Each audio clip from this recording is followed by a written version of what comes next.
I brought my RV into Richardson's back in late March, early April, and I was there through May. One of the many things I had on my list to be repaired was the propane tank was leaking, or the hose was leaking right in here somewhere. It was on the repair order to be fixed. When I picked it up, it says it was fixed, that they replaced a fitting in here. And I come to turn on my front tank last night because my empty tank, my back tank went empty. So I came to turn on my front tank, and it just started hissing away.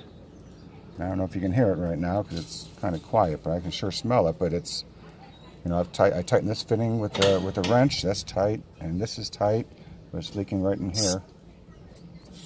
And if I move it around, it gets louder, but it's leaking right through here. I mean, I can feel it right now, even though you can't quite hear it. I can feel it kind of seeping out there, and it stinks like hell right now, propane. And it's just frustrating. Richardson says they fix this stuff, and then it's not fixed. And then what am I supposed to do? Take another half day off work to pick it up, to bring it up there, and then another half day to go pick it up when it's done? It's frustrating at least. And the other issue is my drain, which is my big complaint, was my tanks don't drain properly, and they gush out goo after I've drained them. And that's still not fixed either, although the belly of my trailer looks like it's ready to fall out from them going up in there and working on it. But I'll tape that tomorrow when I go to drain my tanks. But it's just so frustrating.